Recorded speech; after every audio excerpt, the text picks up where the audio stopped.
TCI is brought to you by Spendthrift Farms' Jimmy Creed, Distorted Humor's most brilliant Grade 1 winner and a leading first crop sire in 2017, led by undefeated Grade 2 winning filly Spectator.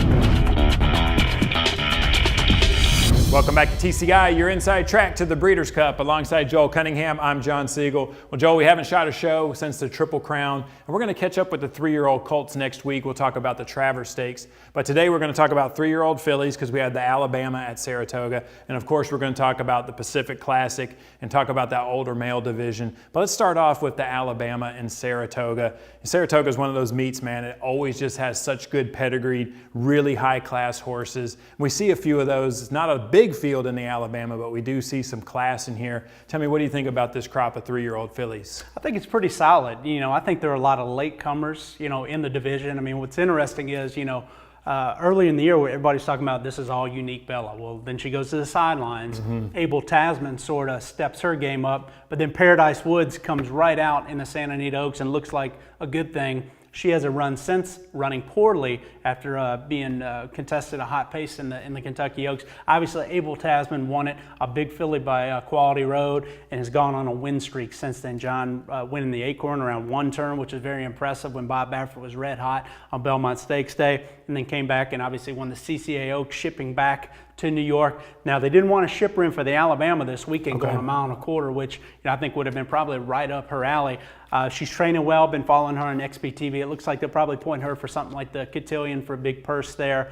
But I think Bob feels like, that filly has a big shot at home at Del Mar of maybe upsetting Songbird and the older mares in the distaff at the end of the year, if you sort of read the quotes. But a lot of these late-coming fillies I'm very interested in as well, and one of them runs this weekend, Unchained Melody. Actually, a couple of them, Holy Helena, who beat the Colts last time out, the 3-year-old Colts in the Queen's Plate on the Poly track, John. We'll see how good she is facing non-restricted company this weekend. But, there's some other ones out there. Late's finally come around and ran Abel Tasman to, a nose in the CCA Oak. So this 3-year-old crop, as it gets better throughout the year, you never know. You could see a horse that maybe emerges late in the year at Del Mar and becomes a player in that distaff division, because when you start looking at the older fillies and mares, obviously you have Forever Unbridled for Dallas Stewart's only raced once this year. You expect her to be a player. The fact she hit the board last year in the distaff, and then obviously your runner-up Songbird is by far the big name in that division. But a lot of people don't think Songbird's on top of her game right now. Songbird's one of those fillies. I guess it's always going to be on those high-class fillies. I had heard some people talking in some rumblings that maybe they would run her against the boys again this, or think about running against the boys this year. Is that just talk, or do you think there's actually some possibilities of seeing her against the boys? I don't think you'll see it. They were so conservative with her last year. I think had she taken a step up this year with something to prove, potentially they would have looked at it. But the fact they've campaigned her pretty conservatively and kept her against her own sex, I can't imagine now when you start looking at her form and her numbers. Look, she came back and ran in the Phipps on Belmont Stakes Day. Very tough comeback race. The filly that was runner-up to her for Chad Brown came back and won about 30 lengths, I think, in the Chuvy in her next start. Unfortunately broke down, but that filly was in great form. So, she beat her by a length that day. I thought it was a kind of a workman-like comeback. I thought she was training well coming up to that comeback. I thought it was just an okay comeback for her. Then they ran her 1.25 miles, I think, in the Del Cap, and she was not nearly as brilliant there. But it was 1.25 miles, John. I think she's probably a better 9-furlong type horse. So I'm very interested in seeing Songbird run back next. And I think you're going to see her at Saratoga coming up in the Grade 1 there. And I think we'll get a better indication of, as a 4-year-old, is she on top of her game, or maybe is she going the other direction? Because let's face it, she's been very tough for 2.5 years now. As good as she was at 2, last year at 3, to be undefeated and take Beholder to the wire in the Breeders' Cup Distaff. Everybody expected so many big things from Songbird this year. That's why she's been maybe, I dare say, even a little disappointing. The fact she's a back-to-back Grade 1 winner this year, but they haven't been big margins against great company yet. So be interested to see if Songbird can get back on track, show her brilliance we saw last year at 3, or will she be a little bit vulnerable, John, for another maybe a filly mare like Forever Unbridled or even a 3-year-old to come up and beat her at the end of the year at Del Mar. Let's talk about the Alabama real quick before we move on to the Colts. And I want to talk about the track. We were up there at Saratoga, I think actually 2 weeks ago. We're hearing a lot of people talking about just the track itself. Yeah. And then it seems like they got that really big rain. Do you think that the track is playing fair, and how do you see this in Alabama? Speed looked really good last week at Saratoga when you started looking at a variety of races there. I do agree. Saratoga is a very deep racetrack, and when they don't get rain, it is a very tiring racetrack. And typically a lot of horses, particularly ones that shipped in that have not run over it, I think maybe that's why it can be a graveyard of favorites, because it can be a very testing, trying racetrack, particularly for horses that are ship-in. So, and I think we've seen that in results. We've seen a lot of close finishes. Really the only horse that has really powered and drawn off and run to its billing has been Gunrunner. Obviously doing so in the Whitney, John, but even he was on a very manageable pace. And the only horse in the race that really could rival him in terms of quality were probably more 10 furlong than 9 furlong type horses. When you look at the Curlin Colt in there that's in really good form. He didn't really get the pace set up, but he came rolling late. Gunrunner sort of had things his own way and won like I thought he was supposed to. Now he's razor sharp.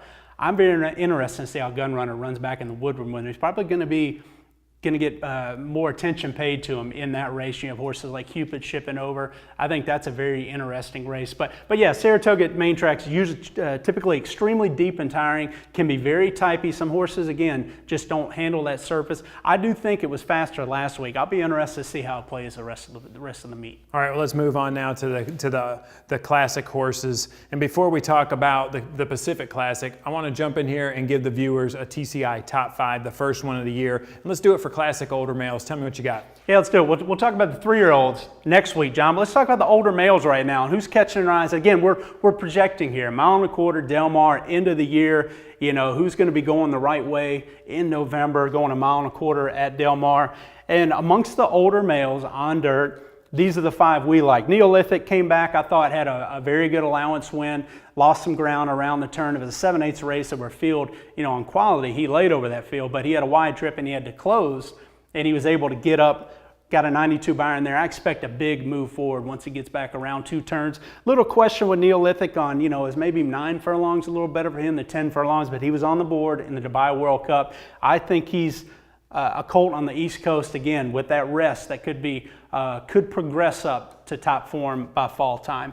Keen Ice, again, great form right now, loves 1.25 miles, but he's a pace-reliant horse. He's a horse that's never going to get up going 1.25 miles in any Grade 1 race unless the pace is able to come back to him. Cupid, a horse that has a little more speed, I think. Very interesting horse. Ran once this year, won the Hollywood Gold Cup. I think he's been training fantastic, looking at his works in XPTV. I thought maybe they would run him in the Pacific Classic, but I think Badford feels like he has a good shot to go in against Gunrunner in the Woodward and maybe have a good showing in there. The fact that it's at Del Mar and 1.25 miles, I think you got to have Cupid in the top 3. Gunrunner speaks for himself. Brilliant horse. When he's able to dictate terms and get a very moderate going up front, he's just a very difficult horse to run down. And then Arrogate, John, we'll talk about it. Runs this weekend, but are we ever going to see the old Arrogate again? Because I was very concerned about him coming up to the San Diego based on the way he had been training. Again, here's a horse that we loved last fall. Picked him just based on the fact that I thought he was training as good as any horse I had seen coming into the Breeders' Cup. Yep. So I loved him to beat California Chrome. He kept that tremendous form through the Pegasus World Cup, through the Dubai World Cup, where we saw just a monster performance in there when he got left at the gate. He has not been the same horse since. They said he lost weight, coming back, which is to be expected, as big as he ran and shipping and whatnot. But he has not come back the same horse. And half a dozen works or whatever that I saw on XPTV leading up to San Diego, he just did not look like the same horse, in my opinion, watching him and following him training now for about, the past 10 months or so. Will we see that horse now this weekend? He's getting back to 1.25 miles. That's what he wants to do. That 1.16 mile stuff in the San Diego, okay, fine. You knocked the rust off, even though he ran too bad to be true.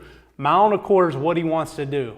Be interested to see if Bob Baffert has him back. Yeah, the thing that I didn't like about Arrogate in the San Diego was just the lack of response. He just kind of had no fire in the belly when the horses were going past him, and it just didn't seem like the same horse. Like what he did in Dubai World Cup was just so special. Like you break bad there, you're pretty much the race is over. And you heard all the connections say that. Look, we thought it was over. You know, Bob was ready to just walk out and not even watch the race. Best race I've ever seen. And the horse is like, I'm not going to lose. Mike rode a beautiful race, and he wins.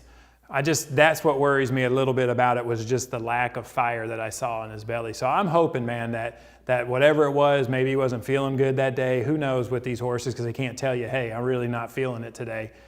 Maybe he'll come back this weekend, because the way Gun Runner's running right now, I mean, it's going to take the Arrogate from last year to beat this horse, in my opinion. He looks great. And Gun Runner, you know, talking about him a little bit, I'm not on the Gun Runner train, never have been, like most people are. You know, tell me a good field he's beaten so far, when he's had to face contested speed, finish off of it, and beat a legit Grade 1 field. I mean, he's had his chances in the Travers, Breeders' Cup, Dirt Mile, the Derby when he got his own way over a speed track. I mean, he's always been sort of second best in a good field, in my opinion, when you expected maybe if Gun Runner was a true elite horse, he would have broken through. So they've done a great job managing him. I mean, he's a horse that loves fairgrounds. He loves Churchill. They've done a good job managing him. I'm going to give him credit for his performance in the Whitney in particular. But again, he tracked a 30-to-1 shot around there and drew off. And really, you know, I didn't think it was that stellar of a field, particularly with that setup. So again, I still need to see something from Gun Runner. Arrogate, I know he has it. I know he has it. There's no question in my mind. Biggest question with him is, again, I've been watching his horse leading up to this weekend's Pacific Classic, and again, he looks like a horse that just goes through the motions. It does not look effortless and brilliant and powerful. And when you watch his gallop out, his old gallops out were just unbelievable, John. I mean, he would finish strong through the wire effortlessly and gallop out like he would just glide, John. It was really special to watch him work last year. I don't see the same horse. I see a horse, I mean, he goes in the turn, he cocks his head. They've been having problems with him coming out of the turn. Yeah, they're tapping him on the shoulder. He lacks focus, and he looks like he's going through the motions right now. So it'd be interesting to see with Arrogate coming back this weekend. I do think in a mile and a quarter, I think Bob's going to send Collected out of there. Collected's another horse that if this were a mile and an eighth this weekend, I would pick Collected to beat Arrogate. Now in a mile and a quarter, Collected has more of a middle distance pedigree. I'm not so sure he can see it out. I do think Bob will have aggressive tactics with Collected, figuring, okay, we're not going to let anybody walk up front. And if that's the case, Collected's going to win it.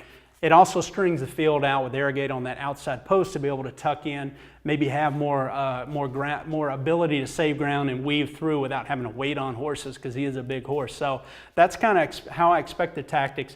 And I do think Arrogate can get it done this weekend. However, I don't expect the brilliant Arrogate performance that we've seen. I think he can get it done, and I would pick him to win because it's a mile and a quarter. But I still am not convinced we're going to see the brilliant Arrogate of old. So I'm going to judge his performance, not just the fact he wins. I'm going to judge him by his performance this weekend. All right, thank you, Joel. It's good to be back, man. We're going to talk Breeders' Cup. Lots of divisions to talk about. Thank you guys for tuning in. Make sure you come back next week. We'll recap the Pacific Classic and the Alabama, and we'll preview the Travers Stakes.